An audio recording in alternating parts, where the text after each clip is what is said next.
आप सभी का स्वागत है प्यारे स्टूडेंट्स मेरे इस यूट्यूब चैनल में। मैं Chandrashekhar assistant professor Mahila Mahavidyalaya Seraikela department of history Kolhan university. प्यारे स्टूडेंट्स, आज हम DSC 2 के कुछ महत्वपूर्ण ऑब्जेक्टिव प्रश्न का चर्चा करेंगे कि इस पेपर में आपको कहाँ से प्रश्न पूछने की संभावना है। जैसा कि आप जानते हैं कि आपके सिलेबस में मेंशन है रानी लक्ष्मीबाई। 1857 के विद्रोह में इनकी बहुत महत्वपूर्ण भूमिका थी। आपको पूछा जा सकता है कि ये कहाँ से नेतृत्व किए थे, तो बहुत इजी है, झांसी से नेतृत्व किए थे। खूब लड़ी मर्दानी, वो तो झांसी वाली रानी थी, आप पढ़े ही हैं, ये झांसी से नेतृत्व किए थे। आपके सिलेबस में है बेगम हजरत महल। आपको पूछा जा सकता है कि 1857 के विद्रोह में बेगम हजरत महल कहाँ से लीड की थी, कहाँ से नेतृत्व की थी, तो लखनऊ से किए थे। ठीक है, चलिए प्यारे स्टूडेंट्स, थोड़ा सा यहाँ पर ध्यान रखना है और भी कुछ इम्पोर्टेंट टॉपिक। जैसे आपके सिलेबस में कुछ महिलाओं का नाम दिया गया है।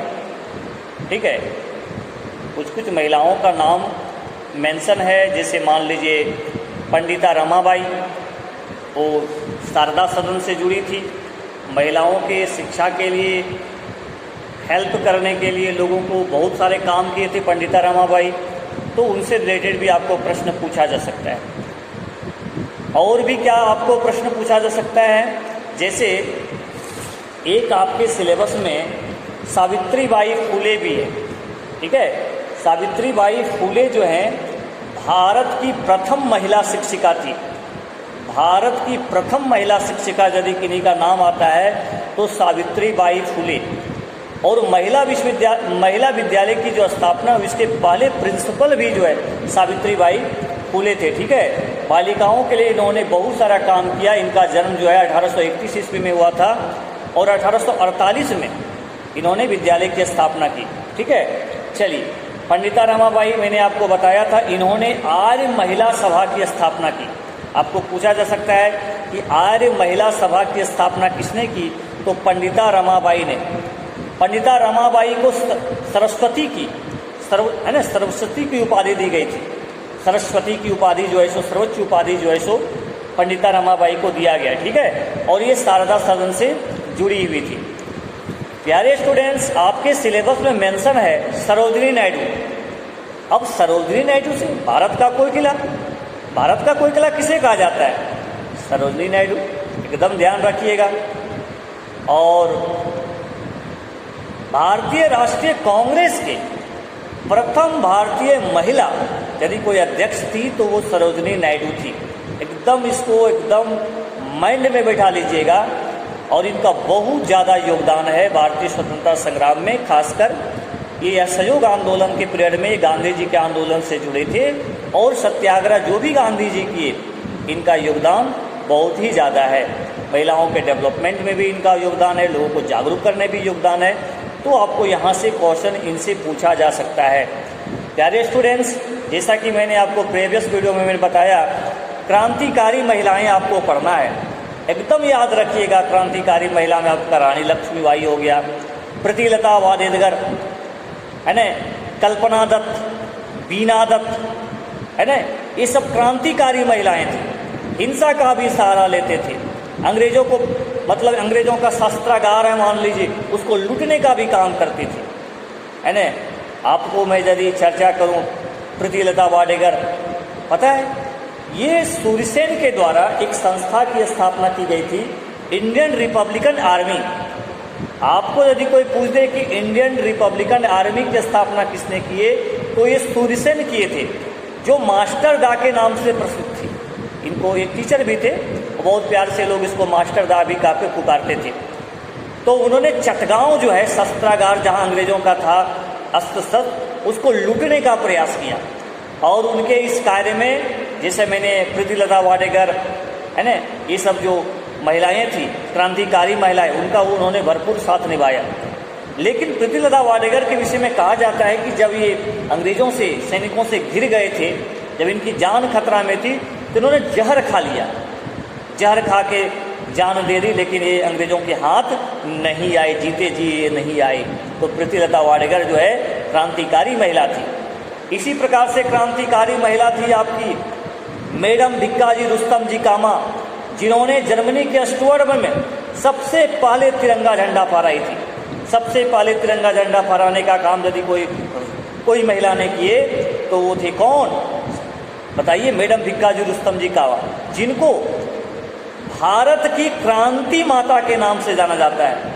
यदि आपको कोई एग्जाम में पूछ दे ऑब्जेक्टिव क्वेश्चन में कि भारत के क्रांति माता के नाम से कौन जाने जाते थे, तो मैडम भिक्काजी रुस्तम जी कामा, ठीक है। ये भारत में नहीं, विदेशों में राष्ट्रवाद को बढ़ावा देने का काम करते थे, है ना।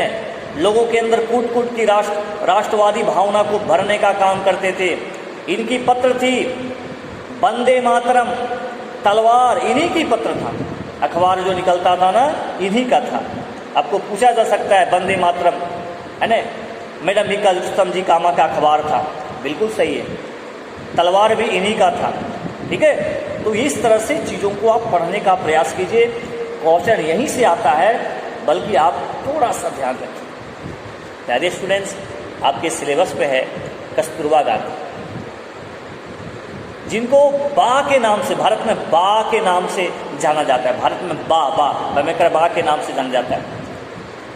आप इनके जीवन को यदि देखने का प्रयास कीजिएगा, इनके जीवनी को पढ़िएगा, इनके स्वतंत्रता संग्राम में भूमिका को पढ़िएगा, तो आपको लगेगा कि इनका योगदान गांधी जी से कम नहीं था।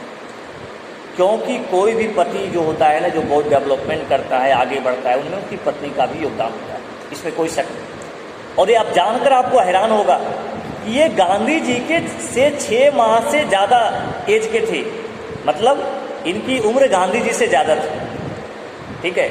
और अच्छा संस्कार मिला था, अहिंसा के पुजारी थे, मांस मंदिरा से काफ़ी दूर थे। गांधी जी का साथ इन्होंने भरपूर दिया।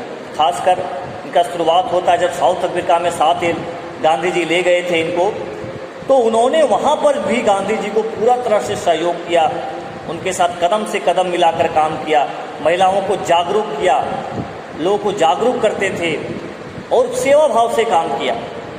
यदि गांधी जी जब 1915 में भारत लौट के आए और चंपारण में सत्याग्रह किए, तो आपको मालूम होना चाहिए कि कस्तूरबा जी भी साथ गए थे, गांधी जी भी साथ गए थे, और एक गांव में रहकर महिलाओं को जागरूक करने का प्रयास करती थी, सेवा करने का काम करती थी, महिलाओं के दुख दर्द को देखती थी। एक कुटिया बनाई थी। जब अंग्रेज़ों ने देखा कि भाई ये हमारे शासन व्यवस्था के लिए, इससे हमको नुकसान हो सकता है, तो उनके कुटिया को जला दिया गया था। लेकिन कस्तूरबा गांधी जी हार नहीं माने। उन्होंने महिलाओं को आत्मनिर्भर कैसे बनेगी, स्वच्छता को लेकर के, नशाबंदी को लेकर के, शिक्षा को लेकर के, सेवा भाव को लेकर के बहुत सारे काम जो है सो इन्होंने किए हैं कस्तूरबा गांधी जी ने।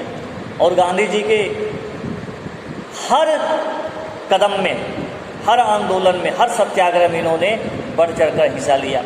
जब गांधी जी की गिरफ्तारी हो जाती थी तो उनकी कमियों को ये पूरा करने का काम करते थे, लोगों को जागरूक करने का काम करते थे, सत्याग्रह करने का काम करते थे, शराबबंदी के लिए प्रयास करते थे। कई बार इन्होंने जेल भी गए और इनका मृत्यु जो है पूना के आगाखान प्लेस में इनका हो जाता है। काफ़ी ज़्यादा संघर्ष, काफ़ी ज़्यादा जेल, बहुत ज़्यादा एक कष्ट उठाए और एकदम पूरी तरह से, जिसको बोलते हैं ना, इनको जेल में भी बहुत तरह का कष्ट हुआ। इसके कारण से इनका स्वास्थ्य खराब हो गया। लेकिन प्यारे स्टूडेंट्स, गांधी जी के हर सत्याग्रह में, है ना, इन्होंने बढ़ चढ़कर हिस्सा लिया। तो कस्तूरबा गांधी जी को आप थोड़ा सा पढ़ लीजिएगा, शॉर्ट आएगा। सरोजिनी नायडू जी को शॉर्ट पढ़ लीजिएगा। ये सब काफ़ी ज़्यादा इम्पॉर्टेंट टॉपिक है, शॉर्ट के लिए भी और लॉन्ग के लिए भी अच्छे से आप पढ़ लेंगे। प्यारे स्टूडेंट्स, आपके सिलेबस में है अरुणा अशरफ अली। अरुणा अशरफ अली का योगदान बहुत ज़्यादा रहा है, खासकर भारतीय स्वतंत्रता संग्राम में। 1942 के बाद अब देखिएगा भारत छोड़ो आंदोलन के पीरियड में भी अरुणा अशरफ अली का योगदान काफ़ी ज़्यादा रहा है। तो अरुणा अशरफ अली को भी आप पढ़ लीजिएगा। उषा मेहता, जिसको रेडियो कांग्रेस शुरू करने का जो है दिया गया था, श्रेय दिया जाता है, ये रेडियो के में संबोधित करते थे, ठीक है। उषा मेहता एकदम याद रखिएगा, ठीक है, बहुत ज़्यादा इनका भी योगदान है। सुचित्रा कृपलानी, भारत जब स्वतंत्र हुआ था तो उस पीरियड में भारतीय राष्ट्रीय कांग्रेस के जो अध्यक्ष थे वो सुचेता कृपलानी थे। ध्यान रखिएगा, बहुत बहुत इम्पोर्टेंट है सुचेता कृपलानी। तो उषा मेहता, सुचेता कृपलानी और अरुणा सफली, इनका योगदान जो है सो भारतीय स्वतंत्रता संग्राम में काफ़ी ज़्यादा रहा है। तो मुझे लगता है प्यारे स्टूडेंट, इतना बता देने के बाद आपको लग गया होगा कि किस तरह के टॉपिक हम पढ़ लें ताकि हमारे लिए ऑब्जेक्टिव क्वेश्चन बन जाएगा, शॉर्ट क्वेश्चन बन जाएगा और लॉन्ग क्वेश्चन बन जाएगा। यदि आपको अच्छा लगे तो ज़रूर लाइक कीजिएगा, कमेंट कीजिएगा, क्योंकि आप जो कमेंट करते हैं, धन्यवाद बोलते हैं, अच्छा लगता है कि कम से कम चलिए भाई आपके लिए कुछ समय निकाला जाए, आपको कुछ हेल्प हो जाए, आपको आपके अंदर एक उत्साह को जगाया जाए। मेरा प्रयास यही है। मैं आपको 10 मिनट 5 मिनट में कितना पढ़ा देता हूँ, लेकिन आपके अंदर जो जुनून है, आपको एक दिशा जो दिखाना है कि भाई ये चीज़ को आप पढ़ लीजिए, इससे आपको आ जाएगा। और भी आपको प्रश्न पूछा जा सकता है, जैसे मैंने आपको बताया था विधवा पुनर्विवाह अधिनियम लाने में किनका योगदान रहा, ईश्वरचंद्र विद्यासागर का रहा। ब्रह्म समाज पढ़ लीजिए, ब्रह्म समाज की स्थापना किसने की, राजा राम मोहन राय जी ने की। ठीक है, इस सती प्रथा को समाप्त किसने करवाया, राजा राम मोहन राय जी ने करवाई। ठीक है, तो ये सब चीज़ों को जो है सो थोड़ा सा ध्यान रखिएगा। उसे लॉर्ड विलियम बेंटिंग जी के द्वारा ही सती प्रथा को समाप्त किया गया था, आप सभी जानते हैं। तो ये सब चीज़ों को थोड़ा सा आप एकदम ध्यान दीजिएगा। और राजा राम मोहन राय जी का काफ़ी ज़्यादा योगदान रहा है महिलाओं की शिक्षा को लेकर के। महिलाओं का जो छुआछूत की भावना है, बाल विवाह है और बालिकाओं को मारना, ये सब जो चीज़ें हैं उनको दूर भगाने में राजा राम मोहन राय जी का बहुत बहुत योगदान है। तो ब्रह्म समाज की स्थापना कब हुई, इसको पढ़ लेंगे।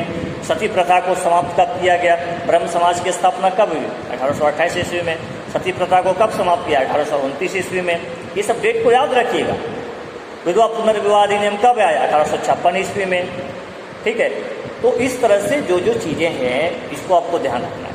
आर्य समाज की स्थापना जो है सो पढ़ लीजिएगा, है ना। वेदों की ओर लौटो का नारा किसने दिया, बताइए, स्वामी दयानंद सरस्वती जी ने किए। ठीक है, तो मुझे लगता है कि इतना काफ़ी है। अच्छे से पढ़िए, है ना। बेस्ट ऑफ लक, सभी अच्छा से एग्ज़ाम लिखिए और फिर सेमेस्टर 6 की तैयारी में लग जाएं। लेकिन मेरा रिक्वेस्ट यही है कि आपको अच्छा लगे तो लाइक ज़रूर करें, अपने मित्रों को भी शेयर करें, क्योंकि इस चैनल के माध्यम से केवल नॉट ओनली सेमेस्टर एग्जामिनेशन, इस चैनल के माध्यम से आपकी प्रतियोगी परीक्षा के लिए भी आपको किस तरह का गाइडेंस हो उस तरह से दिया जाता है। बहुत बहुत धन्यवाद।